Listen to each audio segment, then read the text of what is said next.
Okay. So, I want to recap actually announcements first. So my office hours will be Tuesdays and Thursdays, 11:30 to 12:30. Stop by anytime about anything, even if it's not directly class related. And then TA help hours are posted. I want to just show you quickly on Canvas. So under the Getting Help page,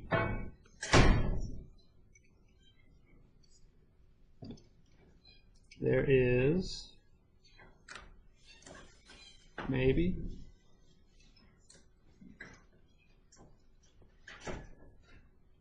well, it takes a while to get help when Canvas is slow. Anyway, on that page there is a weekly schedule when the TAs will be in the lab, available to help with homework or studying in general. Okay, well, Canvas is not working. And then I want to recap a little bit about what we've been talking about. So keys and the relational model. And when we talk about keys, it's often useful to do exercises in like the backwards way. So I just want to remind you and be very clear that you don't start with data and then figure out what the keys are. It's the other way around. We do often do exercises of this form where we give you data and then ask what the keys probably are. And that only works, so here's the example we did. I gave this instance data, X, Y, X, 4, and so on. And then we asked what the keys are. That only works if we know that that instance is the only instance and that it is complete and final. Meaning, we know there will be no additions that will ever change whether or not any column or tuples will be duplicate. Okay. The homework does ask you to do another problem like this, but it says assume that the instance data is complete. In general, we cannot take an instance and answer anything about what its keys may be. So we cannot infer keys from some instance. So I just want to, again, reiterate that we do this in exercises just because they're useful exercises. But as a rule, you cannot infer keys from instances because we don't know if this is complete. We also don't know if this is the only instance. Remember, we could have multiple relations of these with these same attributes, with this same schema. And maybe one of the other instances changes the meaning of what you might think the data is. Either makes something that previously looked unique, makes it now no longer unique. Okay? All right, so we still haven't talked about SQL, and we will. I know some of you are antsy to start actually doing something with the database, and we'll get there soon. You have to go through the proper procedures to design databases first. So we've been talking about the relational model and keys and just thinking about how to represent relational structured data. So the steps for this are kind of like the steps for software engineering. So we first need to answer the question of what is the basic problem? Like, are we making an LMS for a university? Or are we making a sales inventory for a store or something? You obviously have to answer that first. And then you think about the conceptual design. So this is a high-level formal description of the data and their relations. Then you do what's called schema refinement. So once you have the conceptual high-level design, you can convert that into basic schema and then refine those schema. So putting in things like key constraints, foreign key constraints, other rules that we haven't quite talked about yet.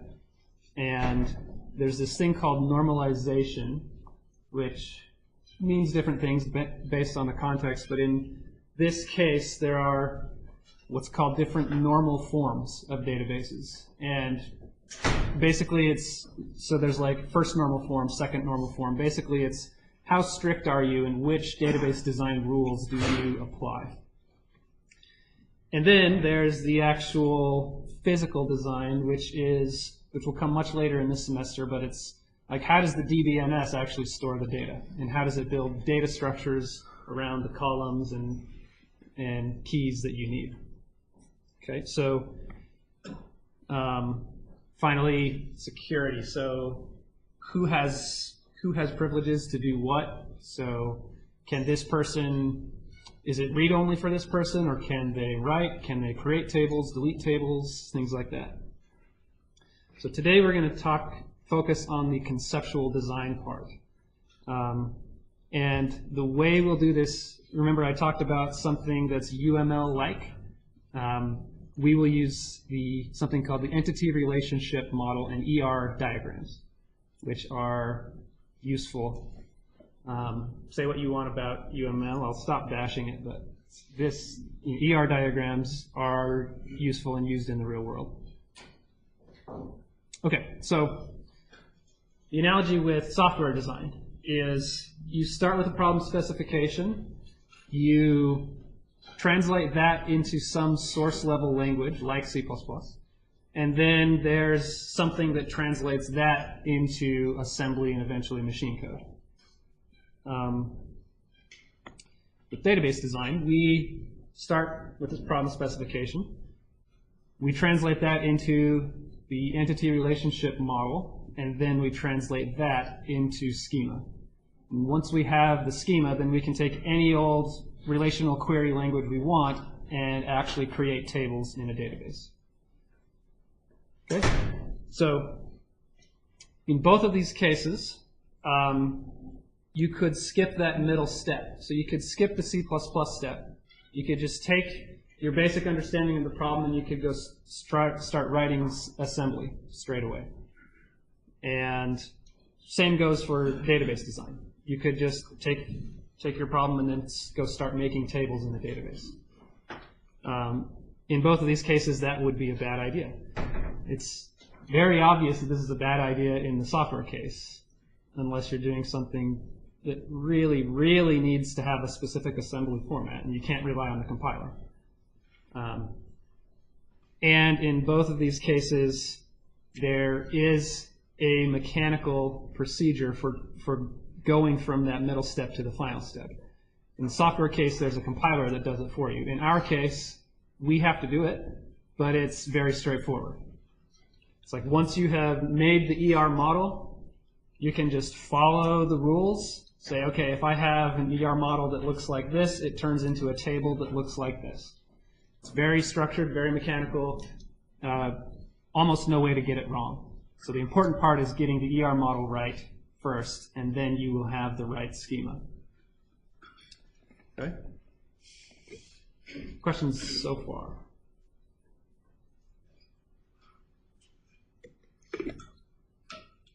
Okay, so the ER model is basically thinking about the data in terms of entities and their relationships. So, like, a person is an entity. A building is an entity. A class is an entity. And the relationships might be the entity me, has a relationship with this class that I am the professor of this class. You are also a person entity, just like me, and your relationship is you are a student in the class.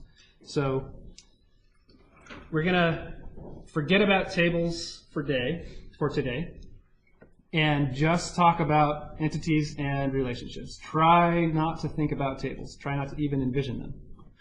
So here's like the basic example. So an entity is just a real-world object that is distinguishable from other entities of that type.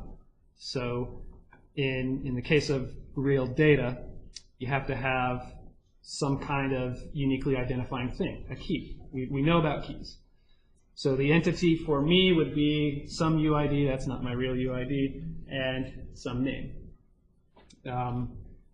Other entities of this form exist, like all of you have your own UIDs and your own names.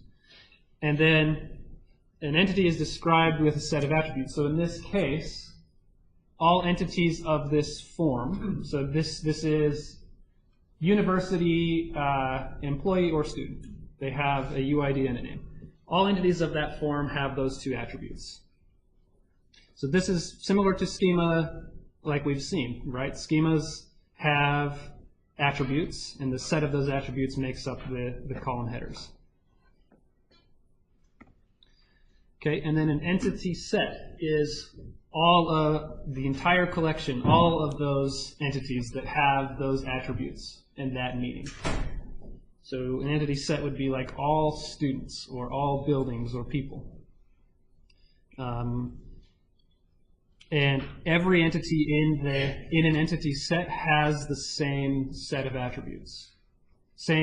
Not the same values for those attributes, but all students, for example, will have a UID and will have a name. And just like with schema design, entities in the ER model have to have a key. Okay, so we already know about keys. And they can be compound as well. A key can be the combination of two attributes, or it can be just one attribute, same as before. Okay, so having that very basic idea of what we're doing here, the point is we can make visual diagrams to easily represent this information and make complex systems that specifies all the data and relationships between them. So we start with like the node for an entity set. So a square or rectangular box is an entity set. And it's important, this is not one entity, it's the full set of them. So this is all employees, have an SSN, a name, and like a pay rate. SSN is underlined, meaning that's the key.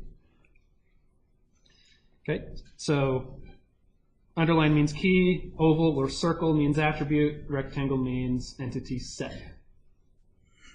Okay, so here's employees and departments in, I don't know, a school or a company or whatever. So here's two different entity sets. They have their different attributes, their different keys. Okay, so now the question is, it's called entity relationship model. So what about, so I have the entities, what about their relationships? And these diagrams provide a straightforward way of visualizing this. So first we have to think about what this means. So Danny works in School of Computing. So there are two entities sets there. Or, well, in this case it's two individual entities. But there is a relationship between people entities and department entities, the full sets, in that a person can work for a department. So in terms of English, like the works in is a relationship, and then the two things on both sides of it are entity sets. Okay. And similarly to entity sets, relationships can have attributes. So I can say that a person has worked in a department for a certain amount of time, or with a certain with a certain position or whatever. Okay. So the attribute here applies to this relationship, since 2010 applies to the working in relationship. So here's how we denote that in an ER diagram. We use a diamond shape, and we just draw a line from one entity set to the relationship set, and then from there to the other entity set. So the diamond here is a relationship set. Just like the rectangles are entity sets, the diamond here means it's the full set of all such relationships.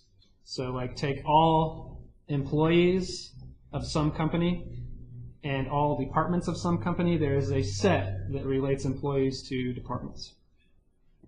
Okay? Stop me with any questions. Any so far? Okay. Yeah. Are there keys associated with? Are there keys associated with relationship sets? In the ER diagram, not necessarily. I told you to ignore tables. Once we do get to tables, it depends on how we translate this into schema. They can eventually have keys because they can turn into tables, but we will ignore tables for now. Okay. So we can have an entity set related to itself. So an employee can relate to another employee. And the way we draw that is just, same way, a line going to a relationship diamond and then back to the same entity set. And usually when we do this, we annotate those lines, meaning giving them some more meaning. So we can have, like, an employee is a manager of another employee, but they're both employees of they both work in some department. Okay. So this is still missing a lot of information. I want to be able to say, like, can an employee work for multiple departments? Or can a department have multiple employees? Usually, yes, a department would have multiple employees, but maybe not. This is a specific example of an ER diagram. We might want a situation where the relationship does not allow for for one entity in the set to have a relationship with two entities in the other set. So this is called the cardinality of the relationship. Now, to talk about how to answer this. First, remember, we are the smart people that know what the meaning of the problem is and what the meaning of the data is. So we have to translate our human understanding or English understanding of the problem into a more structured or logical representation. So I'm going to draw a couple things. So here I have two sets. So set 1, set 2, and the little dots are the entities within that set. So all the dots are unique. The fact that they both have 3 is not important. They don't have to both have the same number. So let's say set 1 is people. So I might have, like, this dot represents Steve or something. This dot represents Mary or Bob. And then the set 2 is maybe departments. So math, CS, film, or something like that, okay? So I have 2 sets. Everything in them is unique. And then I have relationships between them. So a relationship would be like Mary works for math. Steve works for CS. Okay? So they can cross, like it doesn't have to be a straight line over or anything like that. This is giving an example where I have specifics. I have specific entities. Usually we just think about sets in a more abstract way. But I'm doing this to illustrate the question of cardinality. So if I had, let's say, this sort of relationship, there's something specific going on here where this is called a 1-to-1 relationship, where one entity from set 1 is connected to exactly one entity from set 2, and the other way around. An entity from set 2 cannot be connected to by multiple entities from set 1. Okay? Okay, here's another one. Same 2 sets. If I had this, so this is saying that a person can work for multiple departments. If this is people again, and this is departments, a person can work for multiple departments. And if I had this, a department can have multiple employees. So if going back, with the context being people and departments, 1-to-1 doesn't make too much sense here because a department probably has more than one employees. With this makes a little more sense. A person can work for 2 departments. That's reasonable, but usually a person could only work for 1. But I'll just kind of finish this out. So, this allows for any sort of combination where you can have multiple lines coming out of an entity in the left set and multiple lines going into an entity in the right set. This is many-to-many. So that's the formal definition here. The intuitive meaning is a person can work in multiple departments, a department can have multiple employees. Okay, and then I have one more. So in this case, I'll draw similarly. Let's just say, let's leave it like that. So in this case, a person can work for multiple departments, but a department cannot have multiple employees. Or I could easily just reverse this and I could say these are the departments and these are the people. Now that makes a little more sense. A department can have multiple employees, but a person can only work for 1 department. This is one-to-many.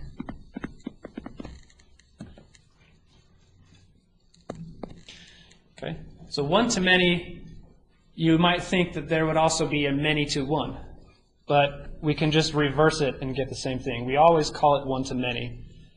If I just kind of reverse what these 2 sets mean and say move departments over there and people over there, we still call it one-to-many, and then it has the many-to-one meaning.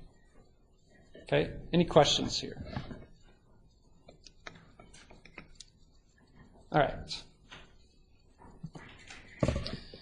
So just to kind of summarize that, we have many-to-many, one-to-many, and one-to-one relationships that give us basically all the combinations that we would want to describe relationships between entity sets. Question? Do we need a many-to-one?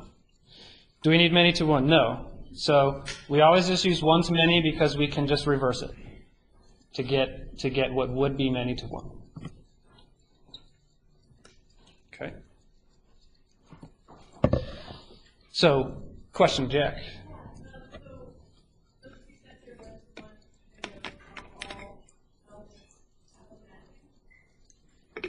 Okay, yeah, so are you talking about the one-to-one set? So the one-to-one set is one-to-one even though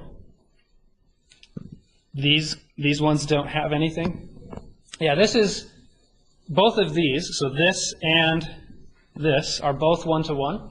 These both fit the one-to-one category. And this kind of goes back to, you can't really infer the cardinality given the sets. I'm just using these sets as representation, as examples of these cardinalities. So, yeah, good point. A couple of things I will point out here.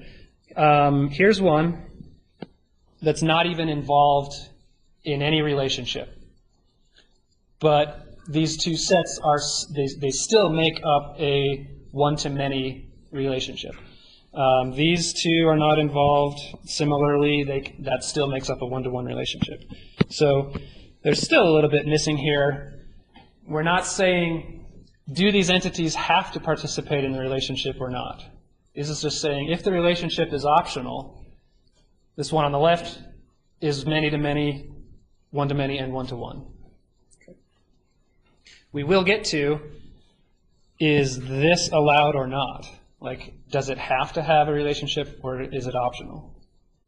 There was a question over here. Yeah. Okay. So, putting this back into a more concrete example, so employees and departments, and the relationship is works in. So here's how we denote cardinality in an ER diagram. Unfortunately, it's going to look a little backwards. We put the cardinality on the opposite edge. So I put 1 on the opposite edge of employees. This means an employee can work for 1 department. And a department can have many employees. Okay, so there's a one-to-many relationship. Here's the opposite So this is saying an employee can work for many departments, but a department can have one employee. This is still one too many. So even though it's one on the left and M on the right versus M on the left and one on the right, we call it one too many. Okay? So you just have to wrap your brain around the fact that the cardinality annotation goes on the other end that relates to the entity set. Okay? Here's many to many. We just put M and M. So this means, these are different entities and relationships now. Students can enroll, that should say classes, not enrolled. Let me just fix that entity set.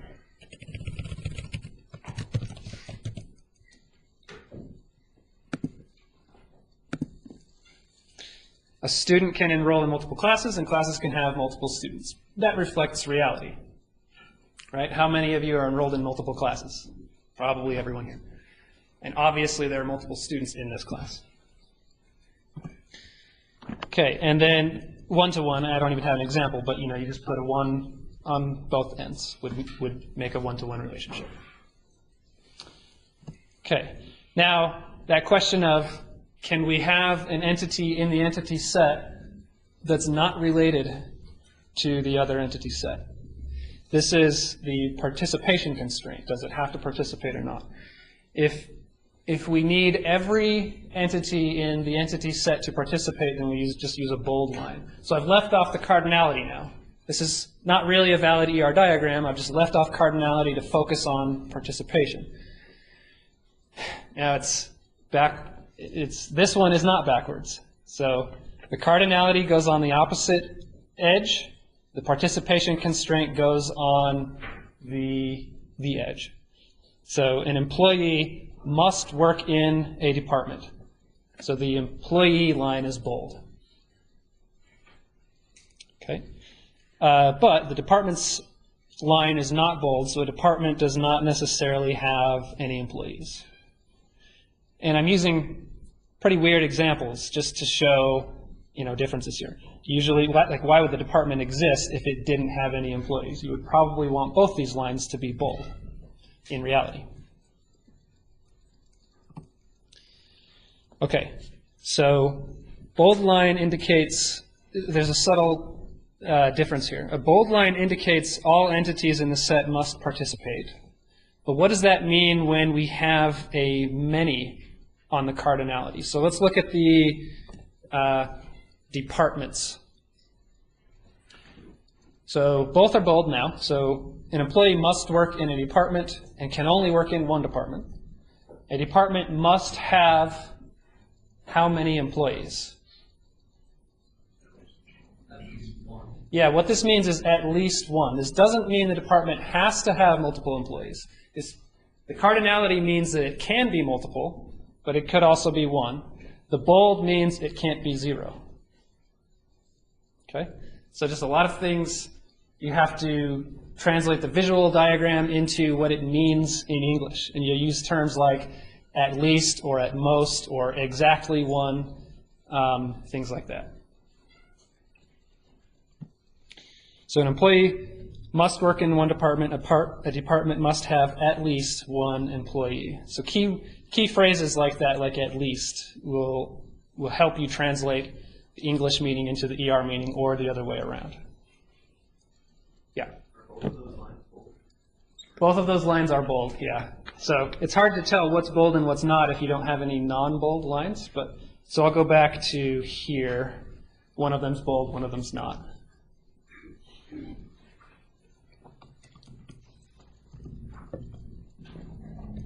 Okay, let's do a little practice. So I have kind of an abstract diagram here. A has B. So this relationship, has is a very bad word for a relationship. This would be like works in or whatever. But the meaning is unimportant. I just want to, this diagram has no bolds and it has no cardinality. We're going to fill that in. And what we want the diagram to mean is an A has at most one B, and a B has at least one A. So how do we do that? So let's do the cardinality first. So an A has at most one B. So the cardinality for A relating to B is going to go over here. So what is it?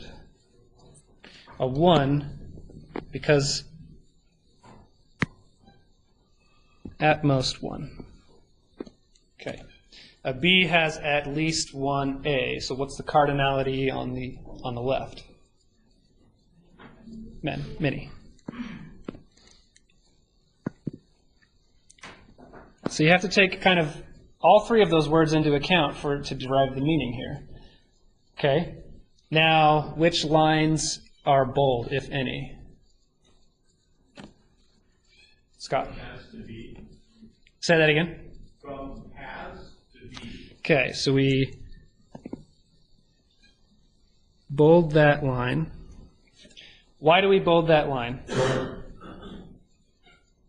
B has at least one A. Because of these words here.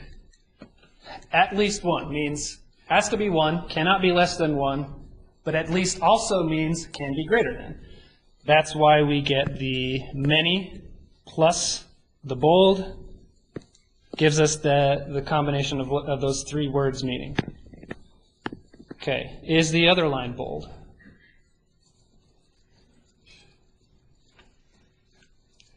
At most means cannot be greater than 1, but can be less than 1. So it can be 0, meaning if we leave it unbold, then participation is optional and it could be 0. Okay? Yes? Just kind of a weird example, like, what if in reality, like, what if you make classes not bold because classes could be empty because no one signed up for them yet? So, right, so, Okay, just making sure that. so a class might not have a requirement to have any students. It kind of gets really tricky when you're thinking about the meaning. So yes, when you put it on the schedule, it goes on the schedule and there are no students. And then if it remains 0 students, the class will get canceled.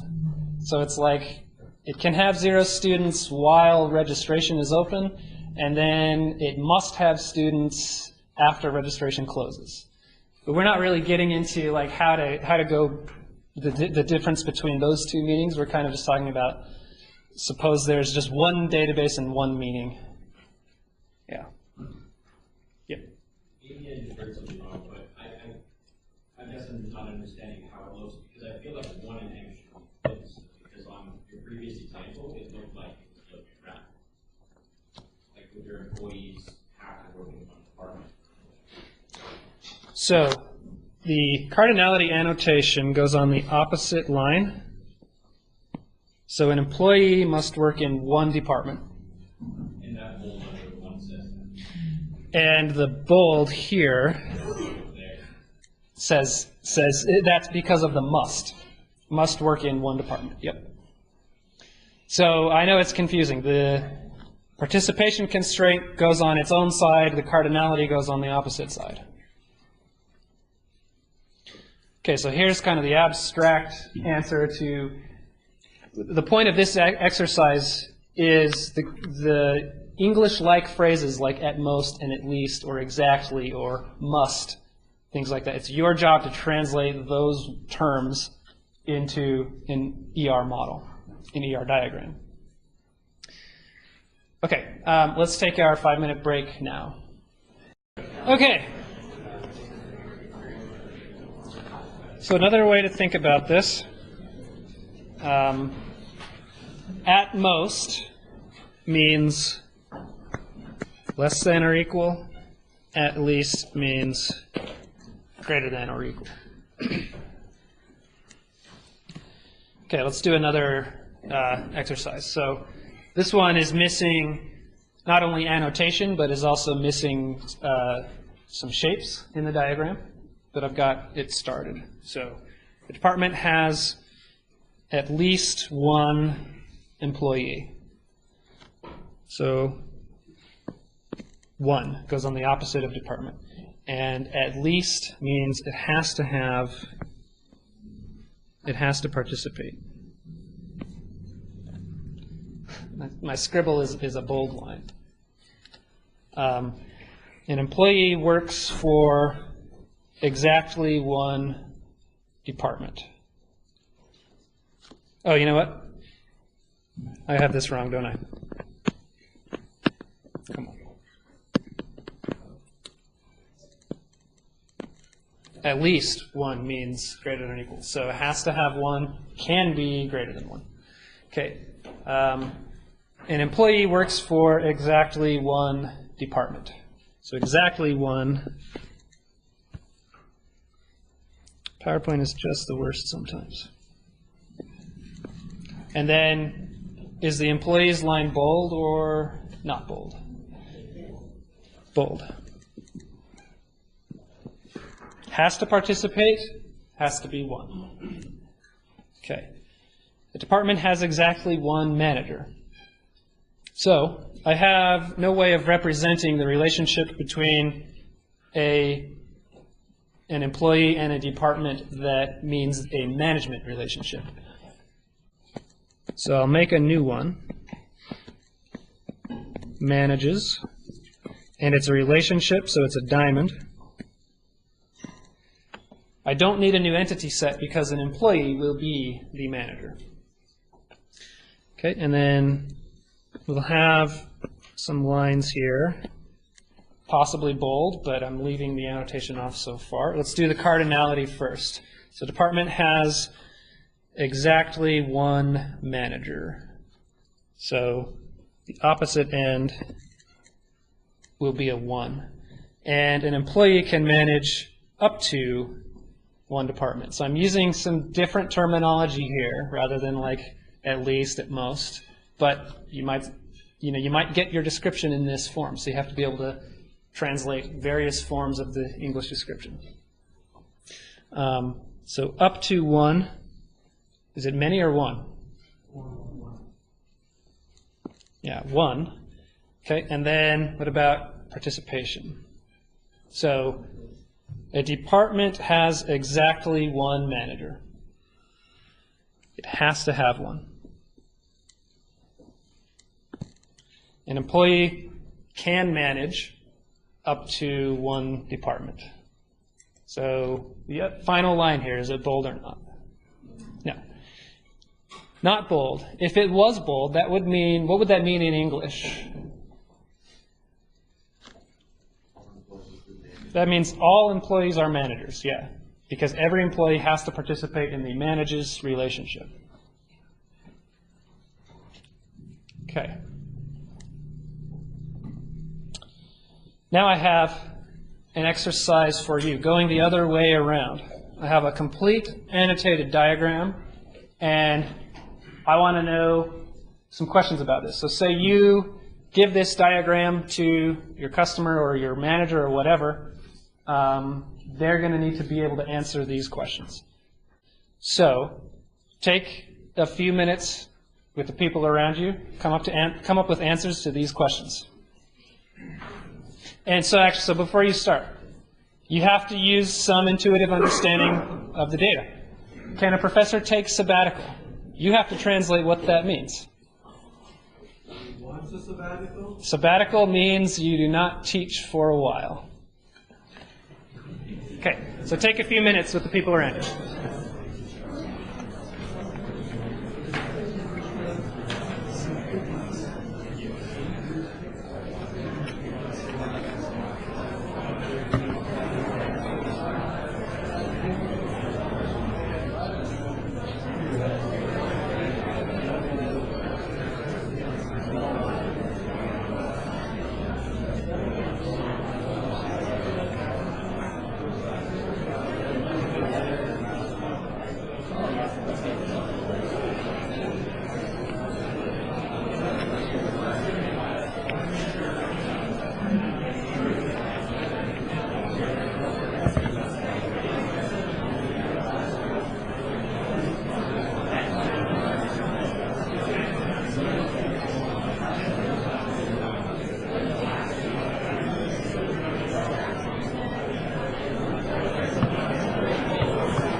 Okay.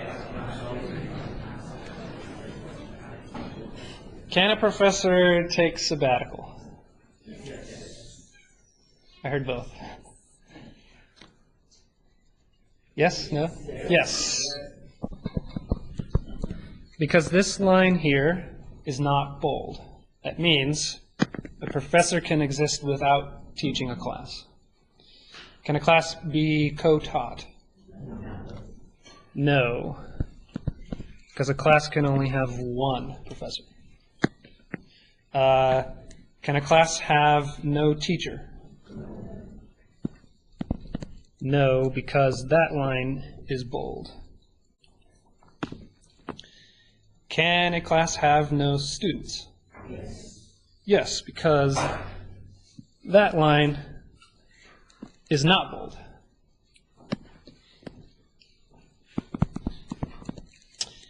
Can a student take multiple classes? Yes. Yes, because of that M. Can a student take the semester off? Yes. Yes, how do we know that? Because this line is not bold. So that line being non-bold means a student does not have to participate in the enrollment relationship. Okay, back there. So for a class to be able to be co-taught, we're not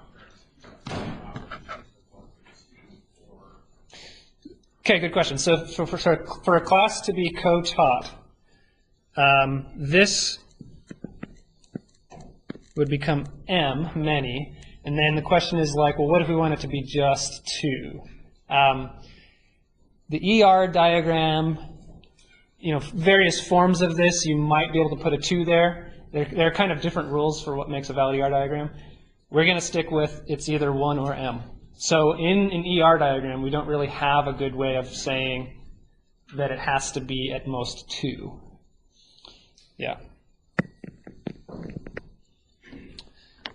Yes? Is the semester an entity as well? So is the semester an entity as well? Okay, so good question. And I do not have attributes on most of these entity sets. So like a professor would have a UID, a student would have a UID. And those attributes are circles, so these are attributes. The reason I only put semester attributes on here is because answering the question, can a student take the semester off, and can a professor take sabbatical, is harder to think about if there's no time frame associated with these relationships. Normally, so this is actually, I said this is a complete ER diagram. It's not, because it doesn't have most of the attributes. But the attributes are not important to answering most of these questions. Class would have attributes like name and number and things like that. Yeah? Out of curiosity, is there a convention to whether things should be like singular or plural in the name of the attribute? So is there a convention, should it be singular or plural in the name of the attribute? The attribute should be singular. The entities, this slide is a little inconsistent. The entities are entity sets. So these should be plural.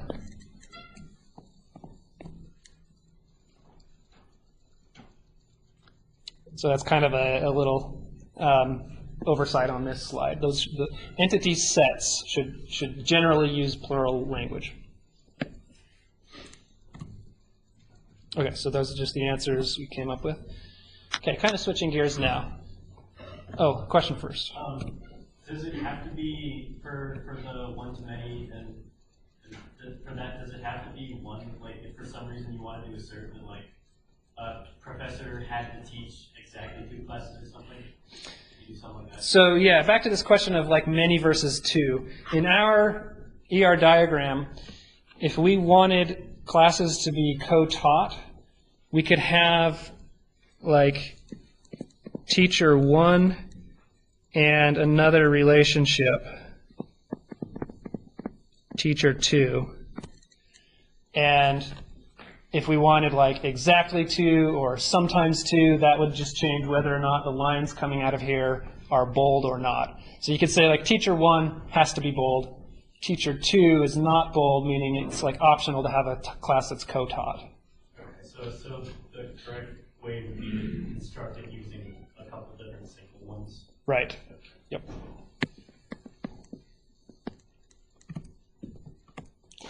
Okay, so back to a coding analogy. Here's just a simple little example of a hierarchy. This is inheritance in C++ or Java or whatever language. Yeah, this would be Java. So what inheritance means is basically a hierarchy of types. So you can have employee, which defines some basic stuff like SSN and name that all employees have. And then you can have subclasses, hourly employee, salaried employee. So they have different specifics, like an hourly employee has a wage, a salaried employee has a benefits package and a salary. Okay? The key word here is a, or the phrase is a. So you've probably heard this before in object-oriented programming, like is a versus has a. What we're representing here is hourly employee is a employee, and so we want to be able to represent that in ER diagrams. We use a triangle. So this exact, in code, this exact representation here is this ER diagram. So I have employees that have their own common attributes.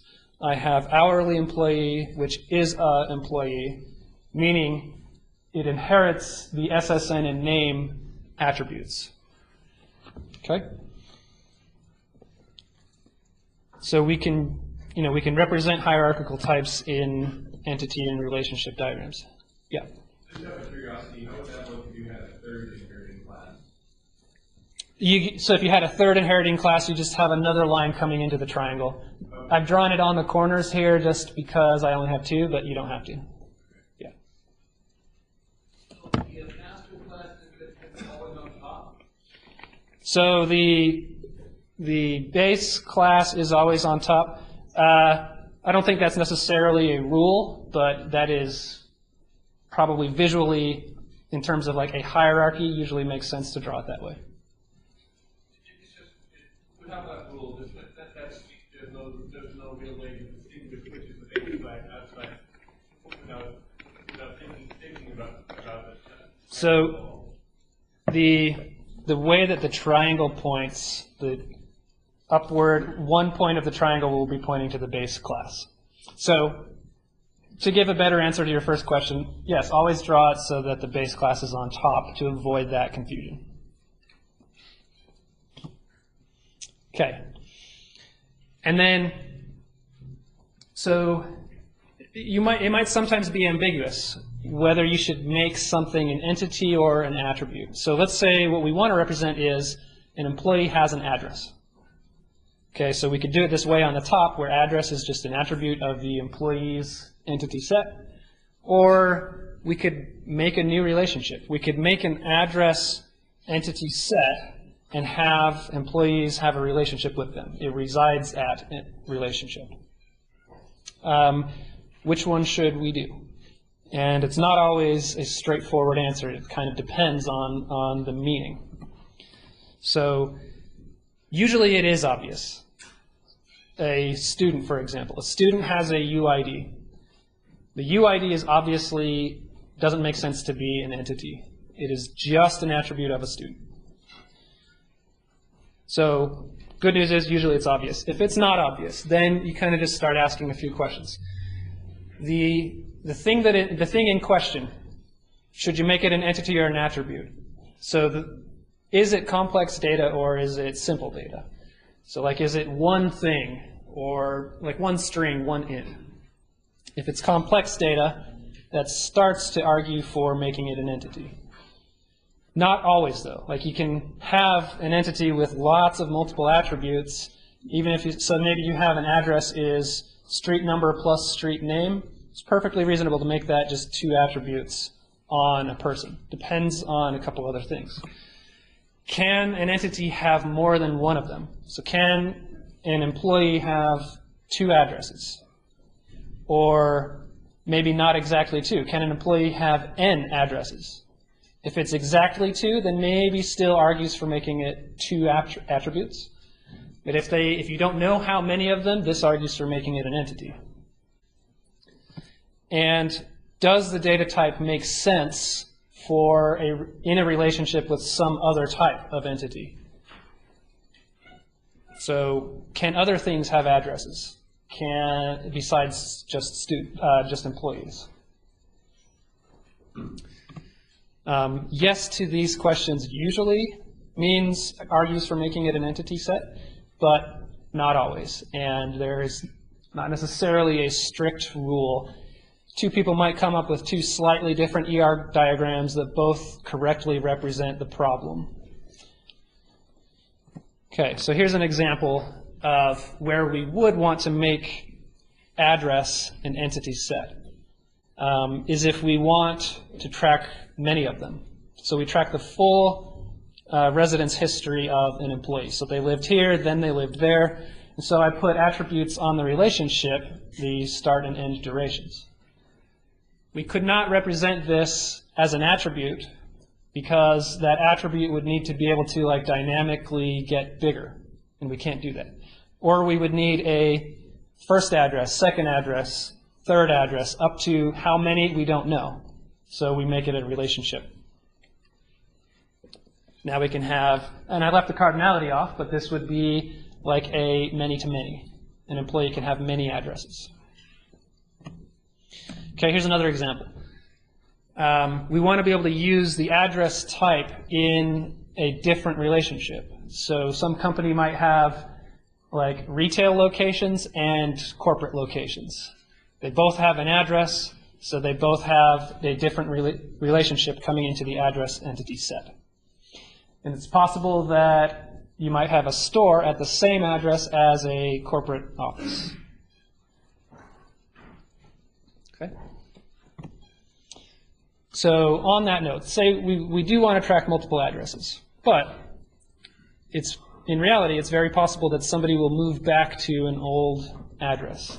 So they lived at 123 Fake Street for a year, and then they moved somewhere else, and then they moved back. What does this mean? What are the implications of this given this ER diagram? So remember here, entity sets are sets. The diamonds are relationship sets. So they are also sets, meaning the things in them are unique. So the thing in the diamond is basically a line connecting an employee to an address.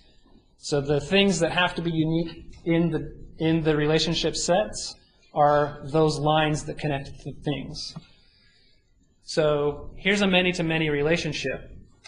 And if I wanted something in set 1 to be related to something in set 2 twice, this is basically what the diagram would look like.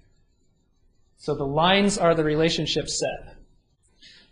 And with this picture, this is no longer really a set. Having 2 lines between the same 2 entities is kind of ill-defined, doesn't really mean anything. So this ER diagram cannot represent 2 different relationships between the 2 same entities. So employee A lived at address X, and then employee A lived at address X again. So what we can do instead is make a ternary relation. So the diamonds here do not need to be just one incoming and one outgoing, or on the other side. You can represent it this way, meaning the combination of all 3 of these things makes up the relationship, and now we can have a set again.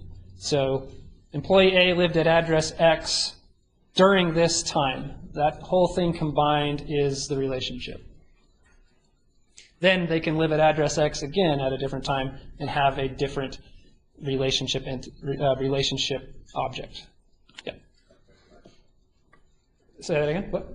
No? Okay. Okay. Yep.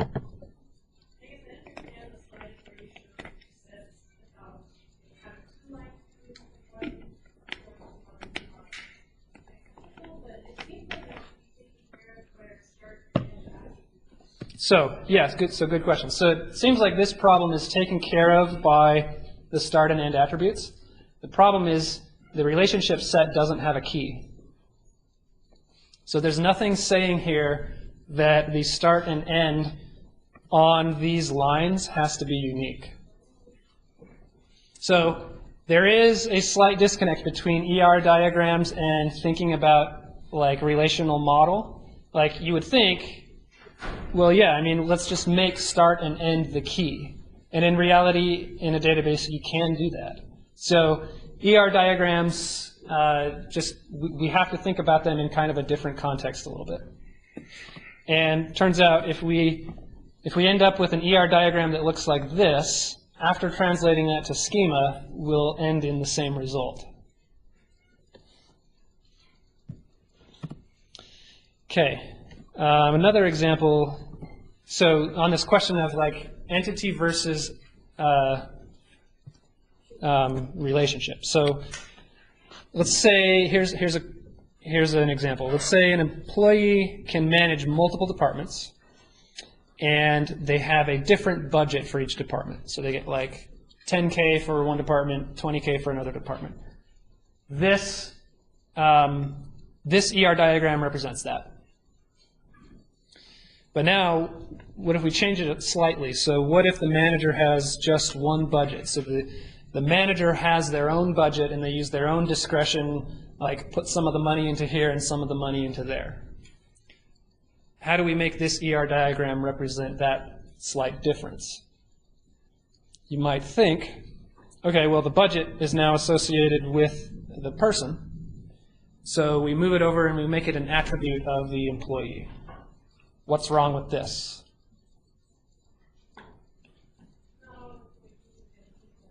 Right, not all employees are managers, so not all employees have a budget. Attributes apply to every entity in the entity set. So this does not correctly represent what we want. So that's bad. What we need is basically an entity that represents a management job. So we think of management as being a relationship. An employee manages a department. Since we have this extra little constraint, we need an entity that represents a manager's job. And then we will have an employee can be related to a management job, and a management job can be related to a department. So it looks a little weird, but here that is. I make a new entity set called manager appointment, and it has the budget, and it's some key. So every entity set has to have a key, so I just make one up, appointment ID. Then an employee can be related to a manager appointment by a relationship. So I'm saying like some employee is the person that has that manager's job. And then a department can be related to a manager appointment. It's kind of just like adding an extra level to add the extra meaning to the data that we needed. So this is maybe still a little confusing. So here's, I'll put in some concrete data that will kind of show what this means. So let's say I have Steve is an employee. And then let's say I have a manager appointment with like an appointment ID of 1 and a budget of 10K. And then I can have some departments, so like CS and math.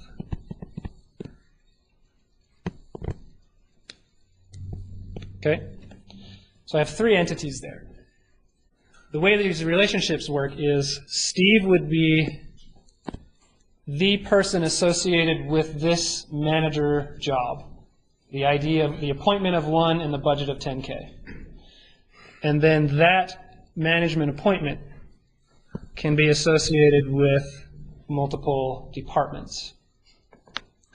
And so the cardinality on these lines here, the employee to manager appointment is 1-to-1, which means I could not have something like Jane also associated with that budget. Okay. So it's a little hard. It's not as intuitive as just thinking about an employee has a relationship as a manager to a department. But if we have these extra little bits of information, we kind of have to get creative and expand out the ER diagram. Yes? So like one property of this would be that if Steve is managing 2 departments, they have to have the same budget because Steve can only be associated with one manager. Yes, so if Steve is managing 2 departments, those 2 departments have to be related to the same manager appointment entity.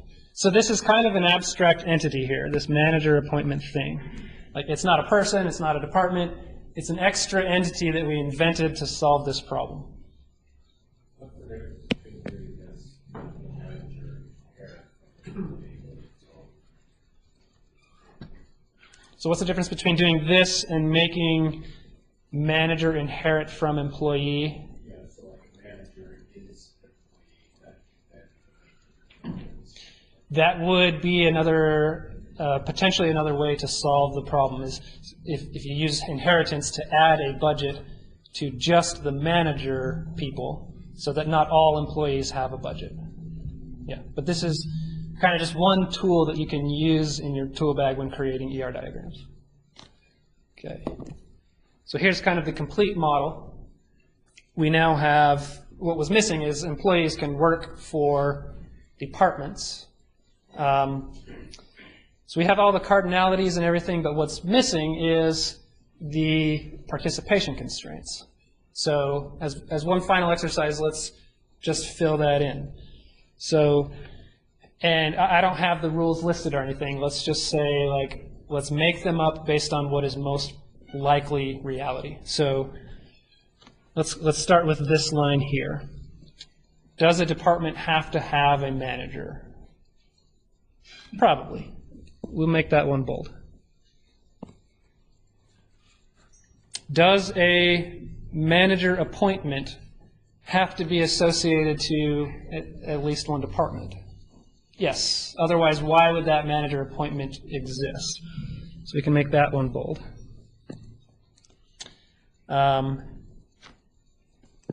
Does an employee have to be a manager? No. We'll leave that one non-bold. Does a manager appointment have to have a person associated with it? Yes.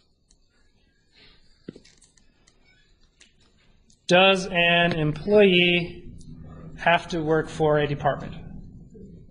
I would say probably yes. In most systems, an employee could not just be floating around with no job to do. Does a department have to have some employees, one or more? Probably, yeah. Okay. Yeah. Is there other constraint that it has to have a manager or Say that again. So we have R by folding the line departments managed by saying that a department must have a manager appointed. Yes. So a department must be related to a manager appointment, meaning it has to have a budget and some manager appointment ID. And what was the rest of the question? So that manager appointment has to be associated with an employee.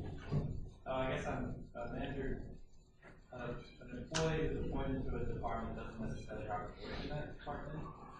I guess. Yeah. Okay. Good point. So yeah, an employee could work for a different department than the department that they manage. Yeah. Okay.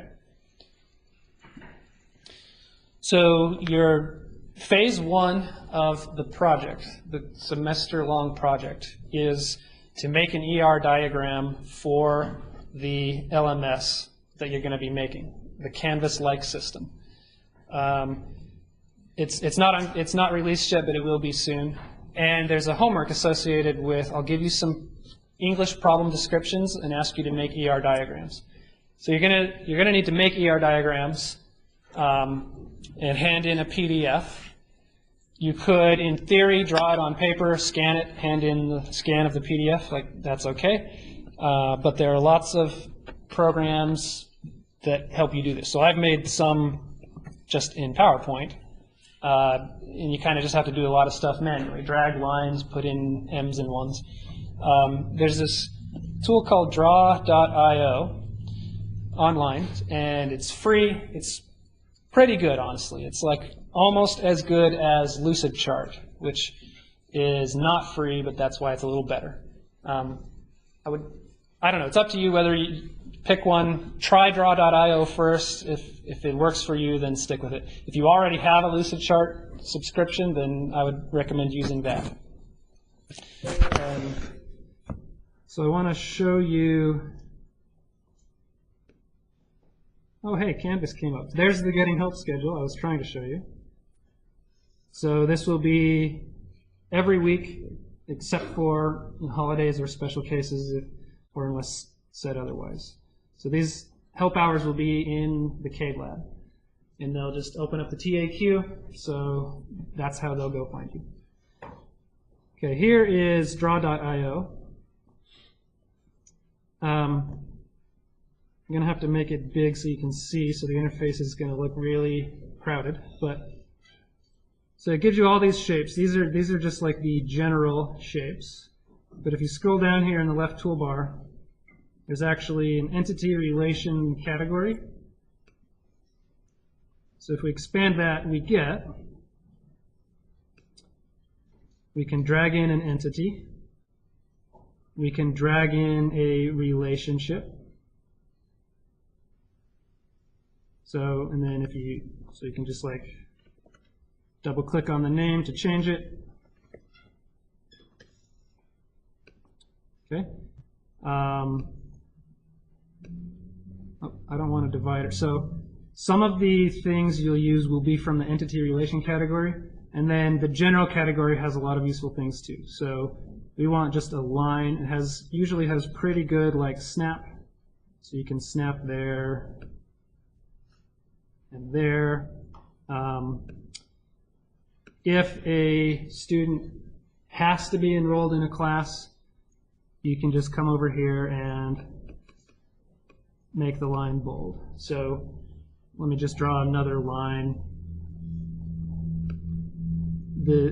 I don't have a requirement like it has to be 6-point to mean bold or whatever, but there should just be a big difference between bold and not bold. So the participation requirement. And then there's text somewhere. So you can come in here and say class can have many students or whatever. Okay. So Draw.io is pretty good. It's just there are a few little things like the smoothness of the interface that Lucidchart does better.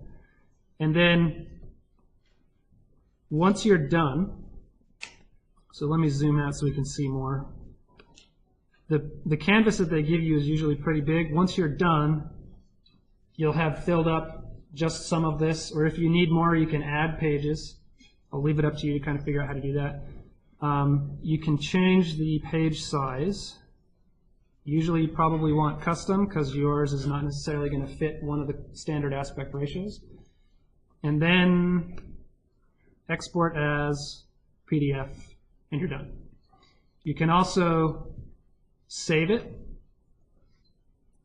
and that will give you a few options, like you can save it to Dropbox somewhere, you can save to your drive, and what it gives you is basically it'll let you download an XML file that represents your diagram, and then the next time you go to Draw.io, you just upload your XML file. So like there's no logging in, there's no accounts, you just generate either an XML file or a PDF. The XML file lets you load up and resume your work.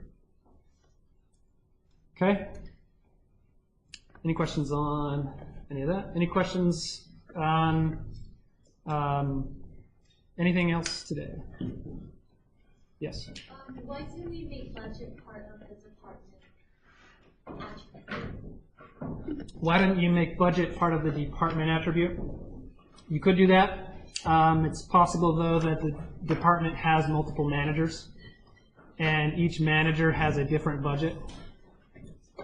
So it's, there are a lot of different ways. There's no like right or wrong. It's all like translating your problem to diagram. Okay, homework 1 was released last week. It's due this Friday. It's on Canvas. TA hours start this week.